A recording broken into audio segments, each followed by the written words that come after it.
तो हेलो दोस्तों, my name is Aman Malik and welcome back to another video. वैसे तो जो प्रोफेशनल कमर्शियल्स होते हैं उनका बजट मिलियन डॉलर्स में होता है। लोकेशन का खर्चा होता है, उसमें एक्टर्स का खर्चा होता है, उसमें कैमरास का खर्चा होता है, उसमें प्रोडक्शन टीम का खर्चा होता है। बट आज इस वीडियो में मैंने अपने आपको ये चैलेंज दे दिया है कि अमन भाई आपको $0 में एक अच्छा कमर्शियल बनाना है। $0 में यार मैं ये कैसे बनाने वाला हूँ? तो देखो यार, मैं गूगल पे जाऊंगा, मैं जो फ्री स्टॉक फुटेजेस है उनको यूज करूंगा, जो फ्री स्टॉक इमेजेस है उनको यूज करूंगा, और जो फ्री रॉयल्टी फ्री म्यूजिक है उसको यूज करूंगा, फ्री साउंड इफेक्ट्स है उनको यूज करूंगा। मतलब मैं कोई भी रुपया नहीं खर्च करने वाला हूँ। इंटरनेट पे जो भी चीज फ्री स्टॉक में अवेलेबल है मैं उसको उठाऊंगा और उसके साथ कुछ बनाने की कोशिश करूंगा। अब सबसे पहले I have to create a lineup. आपने मेरी जितनी भी एडिटिंग वाली वीडियोस देखी होंगी उसमें आपने देखा होगा कि मैं सबसे पहले अपने टाइमलाइन पे एक लाइनअप तैयार कर लेता हूं और बाद में उसमें फर्दर एडिटिंग करता हूं। लाइनअप का यहां पर ये मतलब होता है कि मैं अब श्योर हूं कि ये जो क्लिप्स हैं ये फाइनल है और इसमें जो मुझे आगे पोजीशन ठीक करनी होगी या फिर इनकी जो टाइमिंग ठीक करनी होगी वो मैं कर लूंगा। बट ये क्लिप फाइनल है, ये क्लिप अब मेरी टाइमलाइन से नहीं हटेगी, मेरी फाइनल वीडियो में आएगी ही आएगी। और लाइनअप में मैंने जितनी भी वीडियोस यूज की हैं यार, ये मैंने सारी pixels.com से फ्री में उठाई है। वहां पर आपको फ्री में स्टॉक फुटेजेस मिल जाती हैं। और ये जो मैंने लाइनअप तैयार किया था ये मेरे मिड सेक्शन का था लाइनअप। मतलब अभी मुझे इंट्रो बनाना है और आउट्रो बनाना है। मैंने बीच का पार्ट तय कर लिया था कि मुझे क्या करना है, बट मुझे कोई आइडिया नहीं था कि मैं इंट्रो क्या बनाने वाला हूँ और आउट्रो क्या बनाने वाला हूँ। I have just a basic idea in my mind. For sure नहीं था कि क्या बनेगा इंट्रो, और इंट्रो मुझे पावरफुल अपना करना ही था। अगर मेरा इंट्रो अच्छा नहीं होगा तो मेरा कमर्शियल बेकार हो जाएगा, क्योंकि जो इंट्रो होता है ना वो 2-3 सेकंड का होता है, और अगर ऑडियंस उस कमर्शियल को देख रही है तो उस कमर्शियल को हटाने में ही 1-2 सेकंड उन्हें लग जाते हैं। अगर उनको 1-2 सेकंड के टाइम में ही वो इंट्रो अच्छा लग गया तो वो पूरा कमर्शियल देख लेंगे और शायद प्रोडक्ट भी खरीद लें। तो वो इंट्रो का जो 1-2 सेकंड होता है वो बहुत इंपॉर्टेंट होता है, तो मैंने उस पर ज्यादा ध्यान दिया। बस ये मिड सेक्शन में ना रेडी है।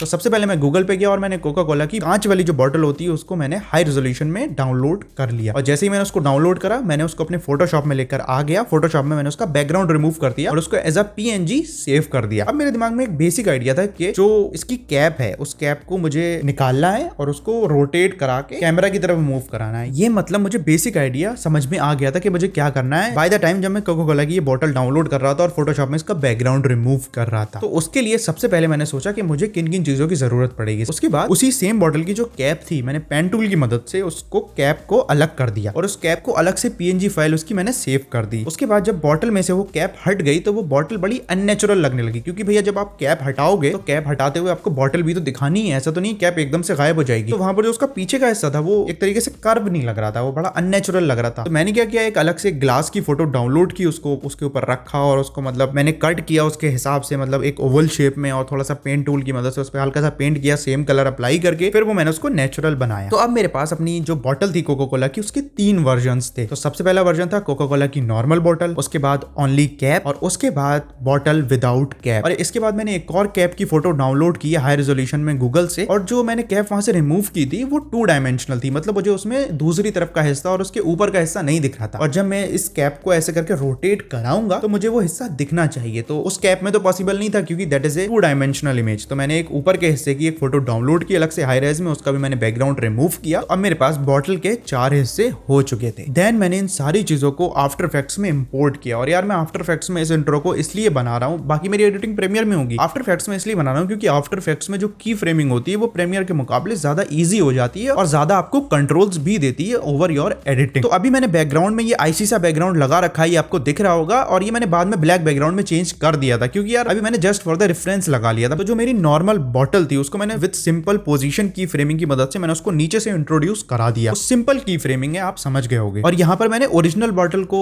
इंट्रोड्यूस कराया जो ओरिजिनल थी, जिसकी कोई भी चीज मैंने रिमूव नहीं की थी। तो जैसे ही मेरी ओरिजिनल बॉटल इंट्रोड्यूस हुई उसके जस्ट बाद मैंने अपनी जो बॉटल विदाउट कैप थी और ओनली कैप उसके बिल्कुल जस्ट बाद लगा दी। और जो मैंने पोजीशन रखी वो ऐसी पोजीशन रखी जिसमें ओरिजिनल बॉटल एंड हो रही थी। तो जब हम ट्रांजिशन करते हैं from original bottle to the bottle without cap तो वो बिल्कुल नेचुरल लगता है क्योंकि पोजीशन दोनों की मैंने सेम कर दी थी। और जो पोजीशन सेम हो गई तो जो ऊपर जो ओनली कैप थी उसको हटाना आसान हो गया। अब जब मैंने वहां से कैप उठाई तो नीचे जो मेरी बॉटल थी वो बॉटल विदाउट कैप थी, तो इसीलिए जो मेरा ट्रांजिशन था वो नेचुरल लगने लगा। आई होप आप समझ गए होगे, नहीं समझे होगे तो आप दोबारा इसको 10 सेकंड रिवाइंड करके देख लो। अब मैंने जब बॉटल की कैप को उठा दिया वही सिंपल पोजीशन की फ्रेमिंग की मदद से, और मैंने यहाँ पर जो की फ्रेमिंग की है उसके मैं स्पीड ग्राफ में भी गया हूँ। जो आप देखो अगर बॉटल का जो ढक्कन होता है वो एकदम मोमेंटम के साथ खुलता है, मतलब बहुत तेज स्पीड होती है बाद में स्लो हो जाता है। तो जो मेरा स्पीड ग्राफ था मैंने उसको थोड़ा आगे की तरफ मूव कर दिया, थोड़ा उसका जो कर्व था वो स्ट्रेट कर दिया ताकि वो जो स्पीड है, जो मोशन है वो एकदम ठक से हो। तो ये सिंपल है, आप बस अपनी की फ्रेमिंग को सेलेक्ट करो और ऊपर जो ग्राफ वाला बटन है उसमें जाके अपना ग्राफ में स्पीड आप चेंज कर सकते हो किसी भी की फ्रेम की, या प्रीमियर में भी कर सकते हो, बट यहाँ पर यार आफ्टर इफेक्ट्स में ज्यादा हमारे पास कंट्रोल्स होते हैं। तो जो मेरी कैप है मैंने उसको ऊपर कराया, उसके बाद मैंने उसमें जो 3D वाली लेयर है उसको इनेबल कर दिया। इनेबल करने के बाद मैंने उसकी एक्स पोजीशन चेंज करना शुरू कर दी और जैसे ही वो फ्लैट पोजीशन में आई मैंने वहीं पर अपनी जो कैप नंबर 2 डाउनलोड की थी उसको भी मैंने उसी सेम पोजीशन से स्टार्ट कर दिया और फिर वो रोटेट में कराने लगा। उसके बाद यार मैंने यहाँ पर नॉर्मल की फ्रेमिंग की है और कैप नंबर 1 और कैप नंबर 2 का जो ट्रांजिशन है, मतलब कैप नंबर 1 है जो फ्लैट पोजीशन में एंड हो रही है और कैप नंबर 2 फ्लैट पोजीशन से ही स्टार्ट हो रही है, क्योंकि दोनों ही लेयर्स पे मैंने 3D लेयर को इनेबल कर दिया था और दोनों की एक्स पोजीशन के साथ मैंने यहाँ पर खेला है। अब जब इसको आप फ्रेम बाय फ्रेम देखोगे तो वो नोटिस होता है, बट अगर आप उसको एक फ्लो में देखोगे तो वो नोटिस नहीं होता है, वो बड़ा नेचुरल लगता है। और जो हम एडिटर्स होते हैं वो चीजों को छुपाने में माहिर होने चाहिए। हम अगर किसी अपने एडिट के पार्ट को अच्छे से छुपा ले रहे हैं, जैसे कि मैंने यहाँ पर बॉटल वाला किया है, अगर कोई नॉर्मल बंदा देखेगा तो वो जल्दी नहीं समझ पाएगा, लेकिन अगर कोई एडिटर देखेगा तो वो शायद समझ जाए। तो हम जो एडिटर्स होते हैं हम किसी भी चीज को कितनी अच्छे से छुपा पा रहे हैं वही हमारा असली काम होता है। तो तू समझा? हाँ नहीं, तू समझा नहीं।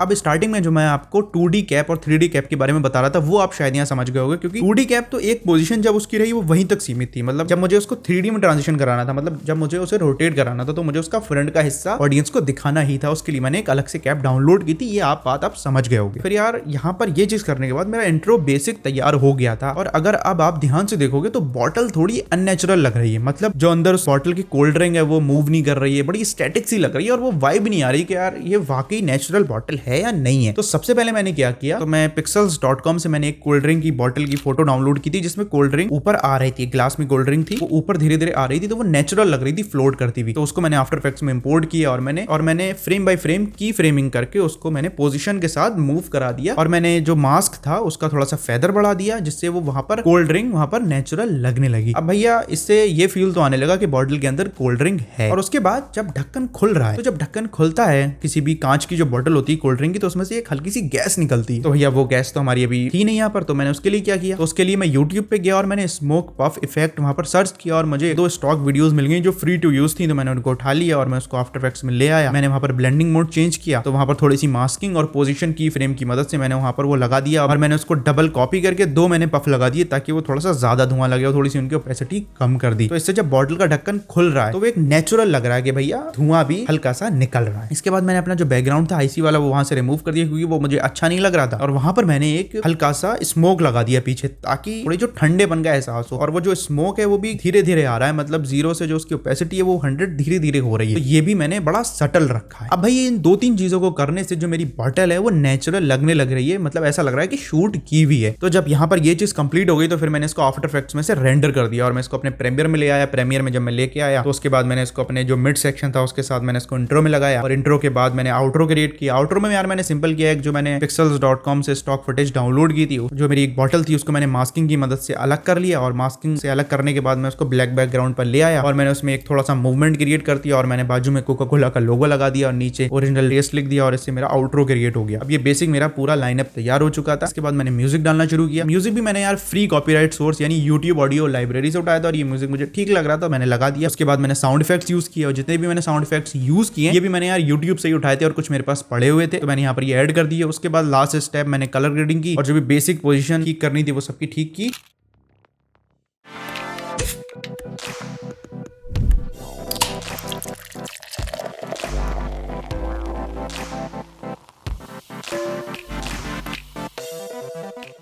तो यार आई होप आपको ये कमर्शियल पसंद आया होगा। यार देखो मैंने अपनी पूरी कोशिश की इसको बनाने में और यार ये मैंने $0 बजट में बनाने की कोशिश की है और मुझे लगता है यार ये अच्छा बन गया। मतलब उतना अच्छा तो नहीं कहूंगा कि बिल्कुल एकदम हाँ जो टीवी बिल्कुल मतलब बिल्कुल जो प्रोफेशनल कमर्शियल्स होते हैं उनके मुकाबले में ये वो ऐसा तो नहीं कहूंगा, बट हाँ अच्छा बन गया। मतलब इस वीडियो को बनाने का यही मतलब था कि आप $0 के साथ भी बिल्कुल नो बजट के साथ भी आप क्रिएटिव कैसे हो सकते हैं और आप अपने जो दिमाग की हॉराइजन है उसको कैसे खोल सकते हो कि आप भैया कुछ भी नहीं है फिर भी एक बेहतर चीज कैसे बना सकते हो। अब आप मुझे कमेंट्स में बताना कि आपको ये चीज ये मेरा एक्सपेरिमेंट कैसा लगा। तो यार बस इस वीडियो में इतना ही, मैं मिलता हूँ आपसे अगली वीडियो में, तब तक के लिए stay healthy stay safe and Aman out.